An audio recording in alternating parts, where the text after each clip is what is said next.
Nope.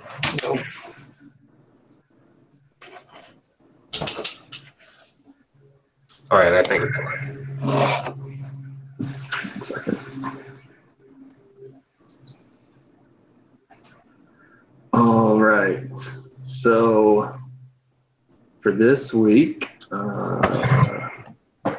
prompt for this week, focus on defining ethics as a group, exploring how ethics shape leadership, and how ethical behavior is reflected in public leadership. And that's it. all right.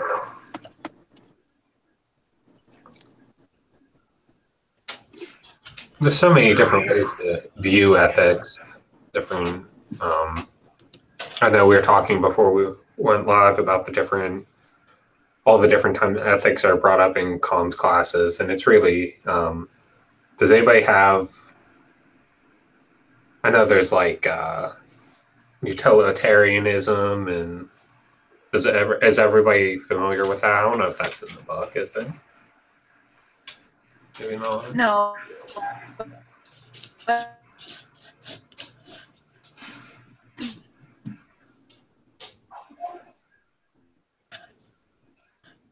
Huh.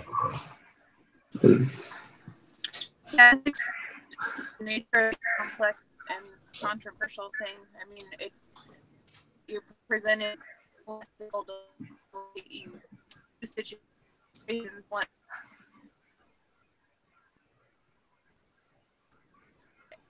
Can you? We're having a hard time with your connection again, Bobby. Can you? I'm sorry.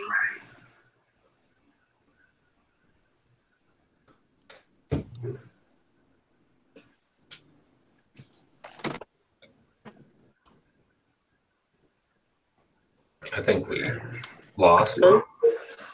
It's really bad. Well, I think I mean, in terms of just defining ethics, I guess right, it just kind of comes down to the like the principles or morals that we think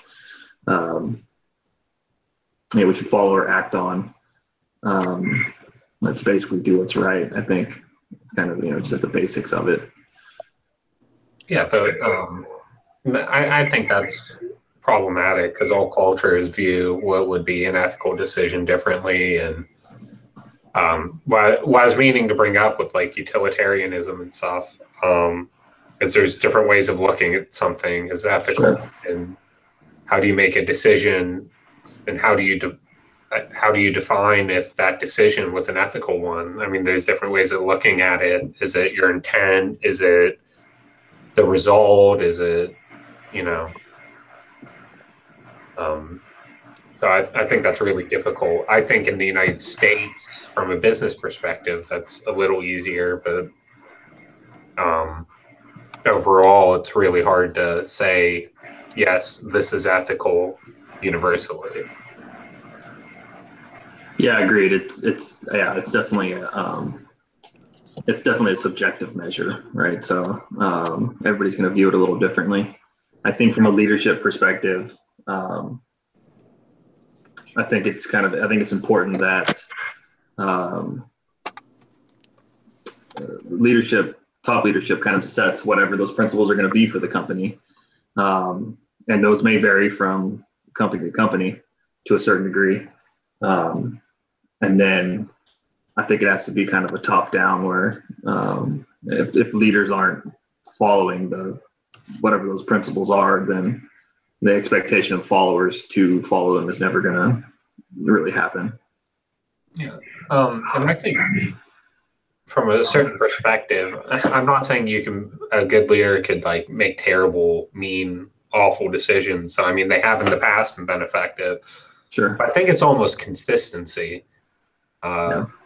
If no one knows what to expect, you can't really lead, and then people can't really follow. So if you have, like you said, that ethical outline you're giving, and then follow through with it, then I think that would make it easier because then people know what to expect. And know what's going to happen. It'd be really difficult to lead when all your followers have no idea what's going to come out of your mouth next. Well, like we just opened a new Starbucks store, and we just transferred over. So we closed the old one, and then we opened up into a new one. It's a great new building and everything. We're having issues with personnel, as in my manager is just having issues getting everybody on the same page. And I think she's trying to define that ethical lining for our store and like how you should handle yourself, especially with the customers and making sure you're getting things done, like being a hard worker and just helping out or not leaving everything to somebody else. She really stresses that hard work and moral guidings. Yeah, I think hard work is definitely what's the one they use? I'm sorry, it's been a while.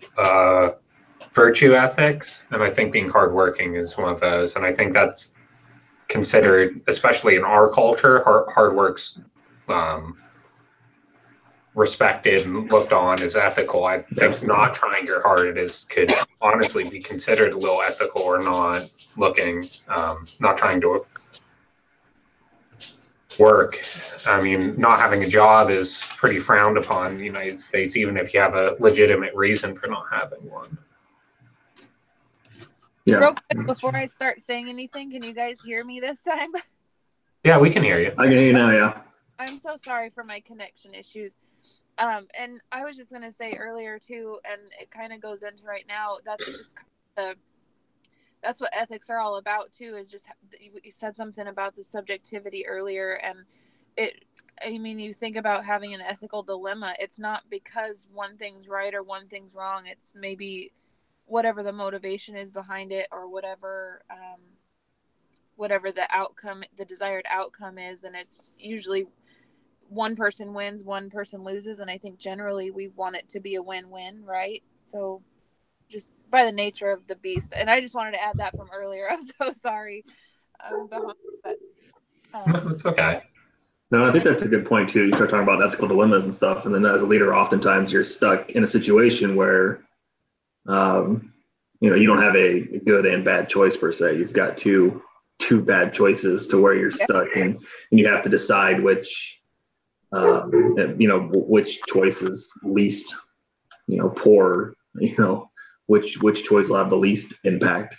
And that can definitely be a challenge. Yeah, you're going to be judged on that decision. It just depends. And that's what makes this so ambiguous and difficult. How are you judged? Is it going to be on the result? Or are you going to be judged on your intentions? I'm going to say probably in the business world today, results get judged more often than intentions.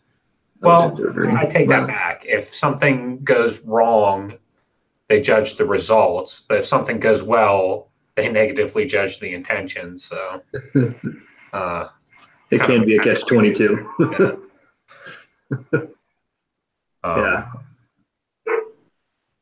Yeah. And I think the flip side, when you start talking about ethics and kind of getting back to the leadership and kind of setting the consistency of the example to get people to follow, there's also the dark side of that, where you have, people such as Hitler, other leaders like that, who were very consistent in the moral principles that they applied, and they obviously got a lot of people to follow, and had clearly horrible results that came out of that. So it's being consistent, I guess, isn't always. It still depends on what the actions are, I guess, right? Well, yeah, I guess I was kind of had him in mind when I brought that up about being consistent. It kind of helps establish your legitimacy. It doesn't necessarily mean it's a good thing, because Hitler was pretty consistent for a while. I think he kind of, thank goodness, went off the rails a little towards the end. But,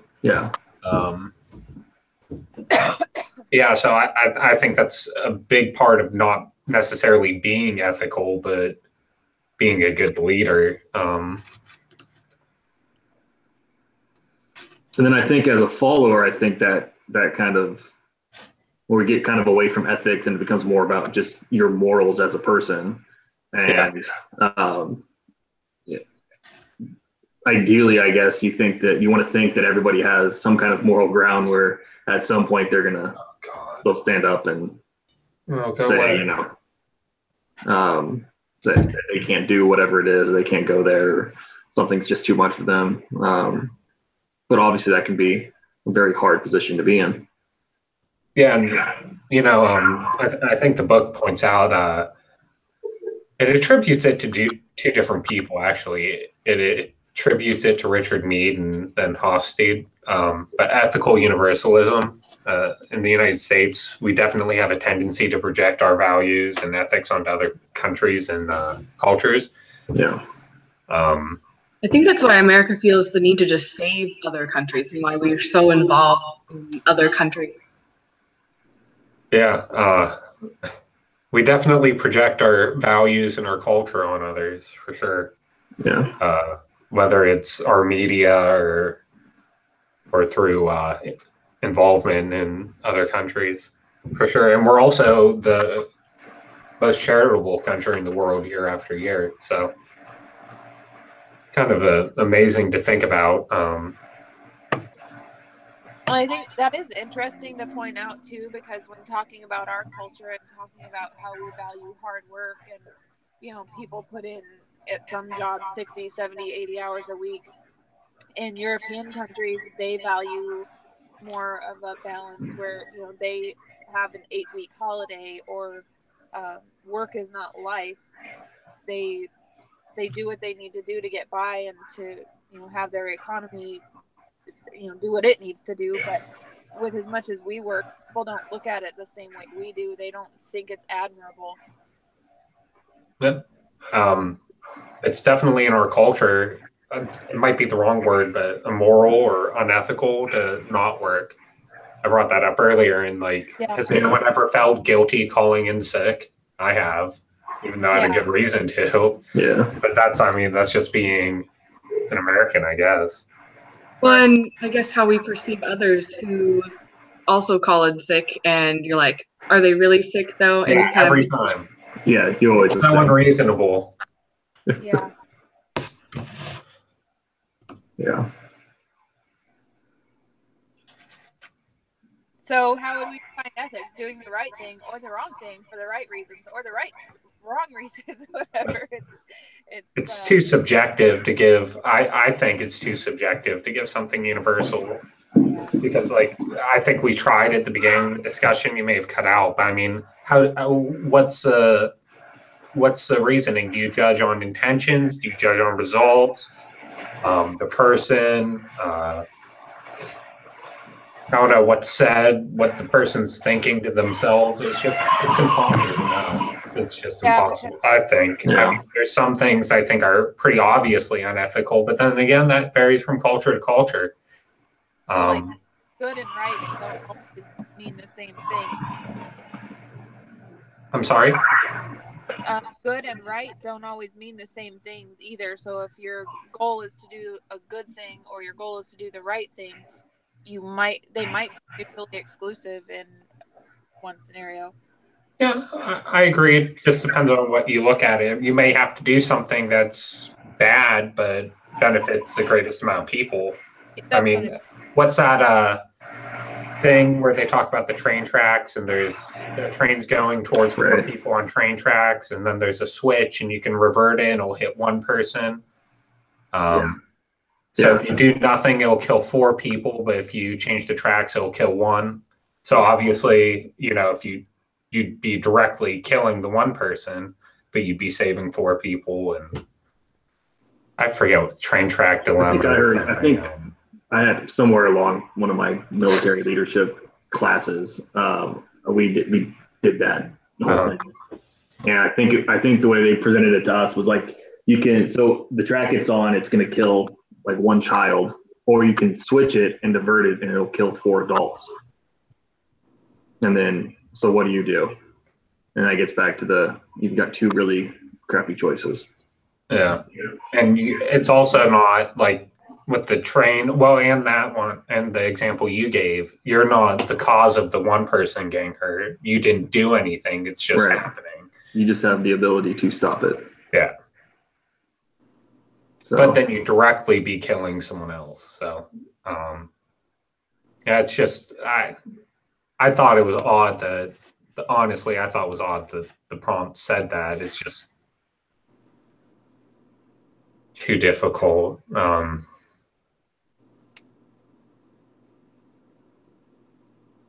We talked a little bit about public leadership. Did anybody have anything else they wanted to throw? How ethical behavior is reflected in public leadership?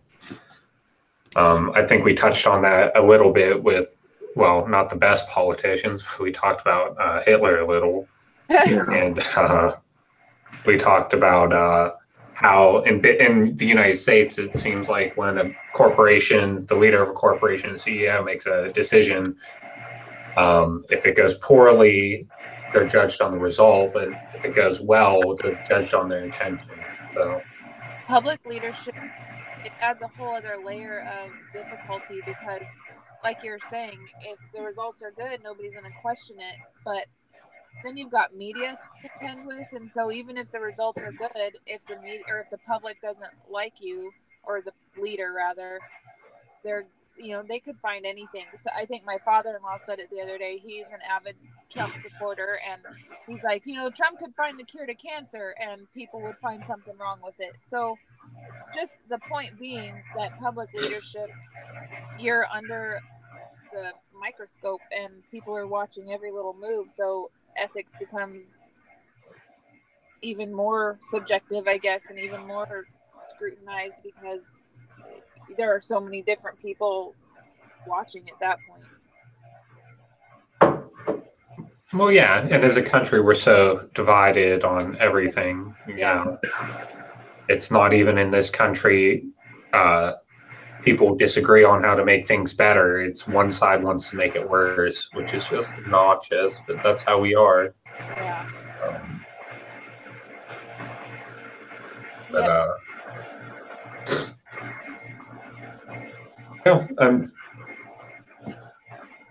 I don't know. I think we're good. Yeah. Anything else? Can we stay for just a second after the live feed to talk about the project? Yep. Hold on one second.